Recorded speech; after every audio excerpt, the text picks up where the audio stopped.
Hello students TV school तुहाडा स्वागत करते हैं। अज असीं स्टार्ट करन जा रहे हैं क्लास 10th दी साइंस दा lecture number 1 chapter number 8 how do organisms reproduce. So बच्चों जिद्दां कि चैप्टर दा नेम है, नाम की है चैप्टर दा कि ऑर्गेनिजम्स किद्दां रिप्रोड्यूस करते हैं। सो इस चैप्टर दे विच बच्चों सब तो पहला क्वेश्चन ही आंदा है कि ऑर्गेनिजम्स रिप्रोड्यूस किद्दां करते हैं। रिप्रोड्यूस मीनस अपने ही तरह के ऑर्गेनिजम्स नवे बनाने। सो नवे बनाने मीनस लाइक अगर असीं कहिए जिराफ तो बेबी जिराफ जिहड़ा है साडे कोल, लॉयंस तो बेबी लॉयंस प्रोड्यूस हुंदे। सो एक साडे कोल एक जनरेशन वाइज अगे तो अगे जिहड़ा कंटिन्यू हुंदा है उस प्रोसैस नूं आपां की कहने हाँ रिप्रोडक्शन। रिप्रोडक्शन मीनस जिहदे विच कोई भी ऑर्गेनिजम अपने ही तरह के यंग वंस बनांदा है। सो बच्चों ये जिहड़ी रिप्रोडक्शन प्रोसैस है सब तो पहला क्वेश्चन जिहड़ा माइंड दे विच आंदा है वो की आंदा है कि वाई डू ऑर्गेनिजम्स रिप्रोड्यूस, कि ऑर्गेनिजम्स नूं क्यों जरूरत है रिप्रोड्यूस करन दी। सो इस करके सब तो पहला उहदा की साडे कोल कंसैप्ट होएगा because organisms do not live forever. कोई भी जिहड़ा ऑर्गेनिजम है, कोई भी जिहड़े जीव जंतु ने वह फॉरएवर पूरी जिंदगी दुनिया के उपर नहीं रह सकते। लाइक अगर असीं कहिए कि कोई भी चीज़ जिहदा बर्थ हो रहा उहदी डेथ भी होएगी। लाइक अगर असीं गल करिए तां ह्यूमनस इन्ने साल तक सर्वाइव करते, उन्होंने एवरेज लाइफ स्पैन है 70 to 80 ईयर्स। उस तरह अगर आप गल करिए डॉग्स की तो डॉग्स की जी लाइफ टाइम है वो साडे कोल की है 10 to 12 ईयर्स। सो अगर असी गल करिए तो हर एक ऑर्गेनिजम का अपना एक लाइफ स्पैन होंदा। लाइफ स्पैन मीनस इन्ने टाइम तक वो सर्वाइव करते हैं। सो किसी थोड़ा ज़्यादा हो जाता है, किसी घट हो जाता है। अल्टीमेटली की है कोई भी जिहड़ा ऑर्गेनिजम है वह बर्थ होएगा तो वही डेथ भी होएगी। सो बच्चों हर एक का जिहड़ा लाइफ साइकिल है अगर असी गल करिए तो कोई भी जिहड़ा ऑर्गेनिजम है अगर वह बर्थ हो रहा है, डेथ हो रही है तो मीनस आफ्टर डेथ उस तरह की जिहड़ियां स्पीशीज़ है उस तरह की पर्टिकुलर प्रजाति है जिहड़ी वो खत्म हो जाएगी। सो इस करके वो स्पीशीज़ वो प्रजाति कंटिन्यू चलती रहे इस धरती के उपर, इस अर्थ के उपर होंदी रहे। इस करके द ऑर्गेनिजम्स दे रिप्रोड्यूस। सो ये बच्चों कंसैप्ट तो रिलेटेड हम साडे कोल किहड़े दो आंसर्स होए। फर्स्ट आंसर इहदा की होया why do organisms reproduce, because organisms do not live for ever, क्योंकि वह साडे कोल हमेशा जिंदा नहीं रहते। Secondly the reproduction is necessary for the continuity of life on the earth. So reproduction किस लिए जरूरी है ताकि साडे कोल जिहड़ी लाइफ है वह कंटिन्यू रहे। अर्थ के उपर जिन्ने भी ऑर्गेनिजम्स है उन्हां दी नाल दीयां प्रजातियां खत्म ना हो जाए। सो बच्चों मैं तुहानूं एक एग्जाम्पल देनी है लाइक डायनासोर्स। असी कहने कि डायनासोर्स खत्म हो गए बट ਇਹਦਾ मतलब ये नहीं सी कि वो रिप्रोड्यूस नहीं कर सकते सी। जदों डायनासोर्स सी वो रिप्रोड्यूस करते सी बट कुछ क्लाइमैटिक या असी कहिए वातावरण के कुछ इदां दे फैक्टर्स आए जिन्हां करके वो खत्म होए। दूसरी साइड अगर आप एग्जाम्पल लाइए तो अर्ली मैन सी। अर्ली मैन तो साडे कोल ह्यूमनस डिवेलप होए जिन्हां ने हौली हौली टैक्नोलॉजीज़ लभियां ते जिस तो हुण असी की हाँ एक मॉडर्न मैन आ। मॉडर्न मैन मीनस जिहदे कोल सारियां टैक्नोलॉजीज़ है जो टैक्नोलॉजी के नाल वातावरण दी चीज़ों को भी यूज़ कर रहे हैं, जिद्दां कि असीं प्लांट एनीमल्स तो भी चीज़ां लै रहे हैं और टैक्नोलॉजी भी यूज़ कर रहे हैं। सो इस करके अर्ली मैन तो ह्यूमनस तक दी जो साडे कोल एक पूरा का पूरा एरा है एक इस करके पॉसिबल हो पाया क्योंकि लाइफ कंटिन्यू हुई इस अर्थ के उपर। सो अर्थ के उपर लाइफ कंटिन्यू होने लिए बच्चे जिद्दां वातावरण का बहुत इंपॉर्टेंट रोल है उस दे नाल एक होर बड़ा इंपॉर्टेंट रोल है that is the organism must have the ability to reproduce कि ऑर्गेनिजम जिहड़ा है वो रिप्रोड्यूस कर सके। सो बच्चों यदि एग्जाम्पल की लाइक ट्रीज ड्रॉप सीड्स। जिद्दां पेड़ हुंदे है, पेड़ की हुंदे साडे कोल मैच्योर हुंदे, जिद्दां जिद्दां साडे कोल दरख्त मैच्योर हुंदा है उन्हां च फल लगदे है, फुल लगदे है, अलॉन्ग विद दैट सीड्स लगदे है। सो सीड साडे कोल किस फॉर्म च हुंदे जिहड़े कि फ्रूट्स दे विच कई जनरली स्टोर हुंदे, कईयां दी श्रैडिंग हो जाती गिरा दिंदे वो। सो उसे सीड नूं जदों आपां दुबारा मिट्टी दे विच उहदे प्लस उहनूं पानी सप्लाई करदे आपां वाटर दिंदे आ, वाटरिंग करदे आ तां की होएगा उहदे चों एक दुबारा नवां पौधा बन जाता है। सो ये बच्चे एक एबिलिटी है कि ट्रीज़ की प्रोड्यूस कर रहे सीड, उस सीड नूं अगे असीं यूज़ करांगे ताकि रिपीटेडली उही प्लांट जिहड़ा है वो खत्म ना हो अर्थ से। सिमिलरली एनीमल्स के केस अगर आप गल करिए तो lions have कब्स। So lions they baby lions होंगे जिन्होंने कब्स कहते हैं। सो सिमिलर लॉयंस अगर लॉयन की डेथ होगी तो कब्स मीन वाइल की हो जाएंगे मैच्योर होंगे। सो इस तरह लाइफ की की है एक कंटिन्यूटी बनी रहती है। सो अगर असी गल कह रहे हैं कि ऑर्गेनिजम्स रिप्रोड्यूस होंगे है तो कंटिन्यूटी बन रही है, प्लस अगर किसी की डेथ हो रही है तो उन्ने टाइम च ही साडे कोल जिहड़ियां नवीं प्रजातियां वो बनदियां जा रही, नवीं स्पीशीज़ उहदे नाल दी उहनूं रिप्लेस कर रही है। व्हाट इफ अगर ऑर्गेनिजम्स रिप्रोड्यूस ना करते हो। सो नैक्सट क्वेश्चन की है कि व्हाट विल हैपन अगर ऑर्गेनिज्म रिप्रोड्यूस ना करते हो, वो नवी प्रजाति बना ही ना रहे हो, अपने तो नवे यंग वंस नहीं बना रहे हो, बर्थ नहीं दे रहे किसी चीज़ ਨੂੰ। सो उस करके की होएगा बच्चों, जिद्दां कि आपां पढ़िया ऑर्गेनिजम्स कदे भी फॉरएवर नहीं रह सकते, जिस भी चीज़ का बर्थ होएगा उसकी डेथ होएगी। सो अगर असीं गल करिए कि 1000 ऑर्गेनिजम्स ने, 1000 तरह के साडे कोल अलग अलग जीव ने जिन्हां दे विच अलग अलग तरह दी प्रजातियां। सो अगर आओ 1000 दे विचों कुछ दी डेथ हुई है, हुण रिप्रोड्यूस नहीं कर रहे, नंबर घट जाएगा। सो हौली हौली जिहड़ी पॉपूलेशन है वो की होंदी जाएगी, घटती जाएगी, और जदों पॉपूलेशन घट गई तो एंड दे विच की हो जाएगा, वो पॉपूलेशन एक्सटिंक्ट हो जाएगी, वो खत्म हो जाएगी।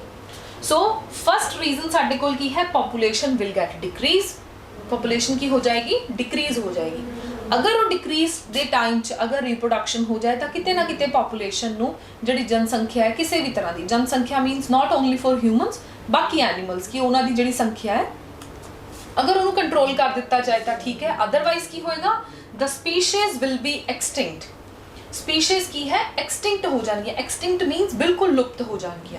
सो बच्चों इदां दी कंडीशंस जनरली उत्थे आंदियां जो कि अज दे टाइम च भी हो रहा है कि कुछ इदां दी स्पीशीज है जो खत्म हो रही ने। सो खत्म होने का एक्चुअल जो होंदा कंडीशंस है वो है एनवायरमेंटल फैक्टर्स कि उन्होंने जंगल नहीं मिल रहे, प्लस अगर असी गल करिए उन्होंने रिप्रोडक्शन ना हो तो असी ऑर्गेनिजम्स नू देख ही नहीं सकते।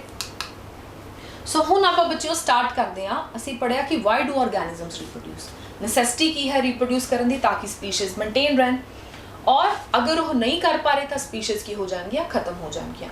सो हुण आपां स्टार्ट करते हैं रिप्रोडक्शन की डेफिनेशन तो। सो बच्चों रिप्रोडक्शन की डेफिनेशन जिद्दां कि मैं तुहानूं पहलां भी दस्सिया, रिप्रोडक्शन, री मीनस अगेन, री वर्ड का मतलब होंदा है अगेन, जिवें आपां कहने री इवैल्यूएट, दोबारा तो इवैल्यूएट करना, दोबारा तो दी जांच करनी। सो उस तरह एक ही है रीप्रोड्यूस, प्रोड्यूस होंदा है पैदा करना, री मीनस अगेन तो मीनस कि अगर कोई भी साडे कोल जो आपां कह दीए कि मैच्योर हो रहे ने, मैच्योर वंस हो रहे ने, लाइक पहला वो यंग वंस है, यंग वंस तो मैच्योर होए, जिद्दां ही वो मैच्योर होए तो वो दोबारा तो की कर रहे हैं, प्रोड्यूस कर रहे हैं, और इस प्रोसैस लई TION आ गया। सो तीनों वर्ड्स तो तुसी की इंटरप्रेट कर रहे हो, री मीनस अगेन, प्रोड्यूस मीनस पैदा करना, दोबारा पैदा करना, TION मीनस process. So reproduction it is a process by which living organisms, एक केड़ी प्रोसेस है जिहदे विच साडे कोल लिविंग ऑर्गेनिजम्स, जिहड़े भी साडे कोल ऑर्गेनिज्म है, चाहे वो प्लांट है, चाहे वो एनिमल्स ने, चाहे वो बैक्टीरिया है, जिहड़े कि छोटे छोटे कीटाणु हुंदे हैं, चाहे वो है साडे कोल, दे प्रोड्यूस न्यू इंडिविजुअल्स, वो की बनाते अपने ही तरह के इंडिविजुअल्स बनाते।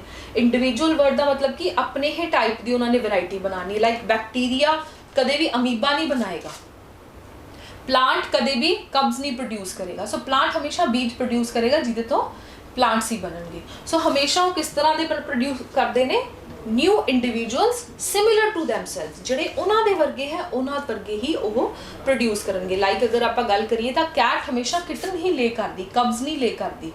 सो उस बेसिस ते बच्चों की डेफिनेशन है रिप्रोडक्शन की। आपां एक बार दोबारा पढ़ते हैं, रिप्रोडक्शन की है, it is the process by which living organisms produce new individuals, जिहड़े लिविंग ऑर्गेनिजम्स है न्यू इंडिविजुअल्स बना रहे, और किस तरह के इंडिविजुअल्स है, they are similar to themselves, वो सिमिलर करैक्टर दे है। सो बच्चों इस तरह का साडे कोल है एक्चुअल च रिप्रोडक्शन होंदा है। लाइक एक सैल है, उस सैल का पहले साइज बड़ा होया, फिर वो स्प्लिट होया, स्प्लिट होके दो दे विच डिवाइड हो गया। सो ये तो एक सैल का तुहानूं डिवीजन दिखा रहे हैं। सो इसी तरह की ही डिविजन्स जो number of multiple cells divide कर रहे तो की बनाते रहेंगे, सैल्स तो टिशू, टिशू तो organ, number of organ systems बन गए, ऑर्गन सिस्टम्स तो की बन जाएगा, अगर आप ह्यूमनस च गल करें तो ह्यूमन बेबी बन जाएगा। सो अल्टीमेटली जिहड़े ऑर्गनस डिवेलप हो रहे हैं, टिश्यूज डिवेलप हो रहे हैं, बेसिकली वो किहदी मल्टीप्लीकेशन नाल हो रहे, सैल्स की। अगर आप प्लांट्स के केस भी बच्चों गल करिए तो उत्थे भी की है, सैल्स ने, बहुत सारे नंबर ऑफ सैल्स मल्टीप्लाई हो रहे हैं, और मल्टीप्लाई होने तो पहला की करेगा, जो भी सैल नवा बनया वो सब तो पहला साइज च वड्डा हो जाएगा। जिद्दां ही वो साइज च बड़ा हो गया, नाल दे नाल ही उन्हें डिवाइड कर लेना दो च। जिद्दां ही दो च डिवाइड होया तो बच्चों एक चीज़ ऑब्जर्व करो, न्यूक्लियस भी दो च हो गया, सैल मैम्ब्रेन भी सैपरेट हो रही है। ਸੋ ਜਦੋਂ ਸੈਲ ਮੈਂਬਰੇਨ ਸਾਡੇ ਕੋਲ ਸੈਪਰੇਟ ਹੋ ਰਹੀ ਹੈ ਤਾਂ ਉਸ ਤੋਂ ਬਾਅਦ ਦੋ ਅਲੱਗ-ਅਲੱਗ ਸੈਲਸ ਬਣ ਗਏ। ਸੋ ਅਗਰ ਅਸੀਂ ਗੱਲ ਕਰੀਏ ਤਾਂ ਸਾਡੇ ਕੋਲ ਥੋੜਾ ਜਿਹਾ ਰੀਜਨ ਹੈ, ਉਹਦੇ ਵਿੱਚ ਇੱਕ ਸੈੱਲ ਆਇਆ, ਫਿਰ ਦੋ ਆਏ, ਤਿੰਨ ਆਏ, 2 ਤੋਂ 4 ਹੋ ਗਏ, 4 to 8 ਹੋ ਗਏ। ਸੋ ਇਸ ਤਰ੍ਹਾਂ ਜਦੋਂ ਪ੍ਰੋਗਰੈਸ਼ਨ ਹੁੰਦੀ ਤਾਂ ਟਿਸ਼ੂਜ਼ ਬਣ ਜਾਂਦੇ, ਟਿਸ਼ੂਜ਼ ਤੋਂ ਆਰਗਨ, ਆਰਗਨ ਤੋਂ ਆਰਗੈਨਿਜ਼ਮ ਬਣ ਜਾਂਦਾ। ਸੋ ਬੱਚਿਓ ਇਹ ਹੈ ਸਾਡੇ ਕੋਲ ਅਗਰ ਅਸੀਂ ਗੱਲ ਕਰੀਏ ਰੀਪਰੋਡਕਸ਼ਨ ਦਾ ਬੇਸਿਸ। ਬੇਸਿਸ ਮੀਨਸ ਕਿਸ ਨੀਂਵ ਦੇ ਉੱਪਰ ਰੀਪਰੋਡਕਸ਼ਨ ਹੁੰਦੀ ਹੈ, ਉਹ ਹੁੰਦੀ ਹੈ on the basis of cells ਦੀ ਡਿਵੀਜ਼ਨ। ਸੈਲ ਡਿਵਾਈਡ ਕਰਦੇ ਆ, ਇਸੇ ਕਰਕੇ ਹੀ ਆਰਗਨਸ ਬਣਦੇ ਆ। ਸੋ ਹੁਣ ਅਸੀਂ ਬੱਚਿਓ ਨੈਕਸਟ ਡਿਸਕਸ ਕਰਦੇ ਹਾਂ how do we know that the two different individual organisms belong to the same species. ਅਸੀਂ ਇਹ ਗੱਲ ਪੜ੍ਹੀ ਰੀਪਰੋਡਕਸ਼ਨ ਦੇ ਵਿੱਚ ਕਿ ਜੋ ਵੀ ਆਰਗੈਨਿਜ਼ਮਸ ਹੈ ਦੇ ਪ੍ਰੋਡਿਊਸ ਦ ਇੰਡੀਵਿਜੂਅਲਸ ਜੋ ਕਿ ਸਿਮਿਲਰ ਟੂ ਦੈਮਸੈਲਵਸ ਆ, ਉਹਨਾਂ ਵਰਗੇ ਹੀ ਇੰਡੀਵਿਜੂਅਲਸ ਉਹ ਪ੍ਰੋਡਿਊਸ ਕਰ ਰਹੇ, ਆਪਣੇ ਵਰਗੇ ਇੰਡੀਵਿਜੂਅਲਸ ਬਣਾ ਰਹੇ ਆ। ਜਿੱਦਾਂ ਕਿ ਅਸੀਂ ਗੱਲ ਕਰੀਏ ਹਿਊਮਨਸ ਹਮੇਸ਼ਾ ਬੇਬੀਜ਼ ਪ੍ਰੋਡਿਊਸ ਕਰਦੇ ਆ, ਲਾਇਨਸ ਹਮੇਸ਼ਾ ਕਬਸ ਪ੍ਰੋਡਿਊਸ ਕਰਦੇ ਆ। ਸੋ ਹੁਣ ਨੈਕਸਟ ਕੁਐਸਚਨ ਬੱਚਿਓ ਕੀ ਆਉਂਦਾ ਹੈ ਕਿ ਹਾਊ ਕੈਨ ਵੀ ਡਿਫਰੈਂਸ਼ੀਏਟ, ਅਸੀਂ ਕਿੱਦਾਂ ਅੰਤਰ ਦੇਖ ਸਕਦੇ ਹਾਂ ਕਿ ਜਿਹੜਾ ਸਾਡੇ ਕੋਲ ਆਰਗੈਨਿਜ਼ਮ ਹੈ ਉਹ ਸੇਮ ਸਪੀਸ਼ੀਜ਼ ਦਾ ਹੈ ਜਾਂ ਨਹੀਂ। ਹੁਣ ਅਸੀਂ ਕਿੱਦਾਂ ਕਹਿ ਸਕਦੇ ਕਿ ਕੈਟਸ ਦੇ ਹੀ ਕਿਟਨ ਨੇ। ਅਸੀਂ ਇਹ ਕਿਉਂ ਨਹੀਂ ਕਹਿੰਦੇ ਕਿ ਜੋ ਕਿਟਨ ਹੈ ਉਹ ਡੌਗਸ ਨੂੰ ਬਿਲੋਂਗ ਕਰਦੇ ਹੈ, ਕਿਉਂਕਿ ਉਹਨਾਂ ਦੇ ਫੀਚਰਸ ਤੇ ਕੈਟਸ ਦੇ ਫੀਚਰਸ ਮਿਲਦੇ। ਅਸੀਂ ਸਭ ਤੋਂ ਪਹਿਲਾਂ ਜਦੋਂ ਵੇਖਦੇ ਹਾਂ ਤਾਂ ਸਾਨੂੰ ਕੀ ਦਿਖਦਾ ਹੈ ਕਿ ਜਿੱਦਾਂ ਦਾ ਉਹਨਾਂ ਦਾ ਬਾਡੀ ਡਿਜ਼ਾਈਨ ਹੈ ਉੱਦਾਂ ਦਾ ਹੀ ਜਿਵੇਂ ਕਿਟਨਸ ਜਿਹੜੇ ਛੋਟੇ ਛੋਟੇ ਸਾਡੇ ਕੋਲ ਬੇਬੀ ਕੈਟਸ ਹੁੰਦੀਆਂ। ਸੋ ਬੇਬੀ ਕੈਟਸ ਜਿਹੜੀਆਂ ਨੇ ਉਹ ਸਿਮਿਲਰ ਹੁੰਦੀਆਂ ਟੂ देयर ਮਦਰ ਕੈਟਸ। ਹੁਣ ਅਗਰ ਅਸੀਂ ਉਹਨੂੰ ਡੌਗਸ ਦੇ ਨਾਲ ਕੰਪੇਅਰ ਕਰੀ ਤਾਂ ਉਹ ਬਿਲਕੁਲ ਵੀ ਉਹਨਾਂ ਦਾ ਬਾਡੀ ਡਿਜ਼ਾਈਨ ਸੇਮ ਨਹੀਂ ਹੈ।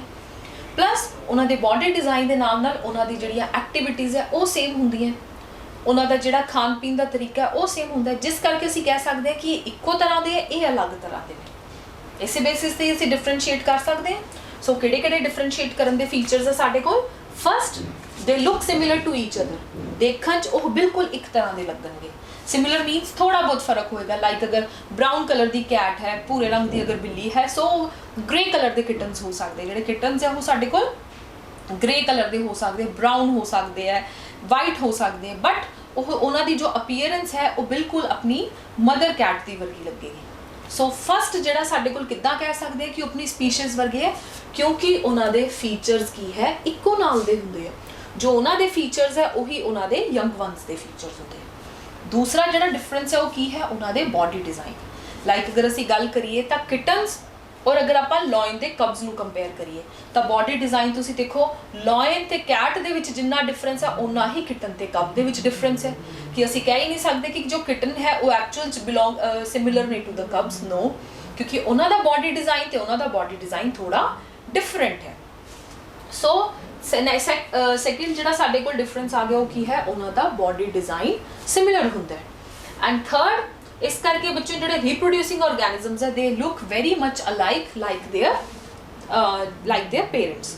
ਸੋ ਪੇਰੈਂਟਸ ਵਰਗੇ ਇਸ ਕਰਕੇ ਲੱਗਦੇ ਕਿਉਂਕਿ ਆ ਦੋ ਰੀਜ਼ਨਸ ਹੈ ਸਾਡੇ ਕੋਲ, ਇੱਕ ਤਾਂ ਉਹ ਸਿਮਿਲਰ ਹੁੰਦੇ ਹੈ ਔਰ ਪਲੱਸ ਉਹਨਾਂ ਦਾ ਬਾਡੀ ਡਿਜ਼ਾਈਨ ਵੀ ਸੇਮ ਹੁੰਦਾ ਹੈ। ਐਂਡ ਥਰਡ ਵਨ ਜਿਹੜਾ ਹੈ ਕਿ ਉਹਨਾਂ ਦੀਆਂ ਐਕਟੀਵਿਟੀਜ਼ ਲਾਈਕ ਉਹਨਾਂ ਦਾ ਜੋ ਨੇਚਰ ਉਹਨਾਂ ਦੇ ਪੇਰੈਂਟਸ ਦਾ ਹੈ ਸੇਮ ਤਰ੍ਹਾਂ ਦਾ ਹੈ।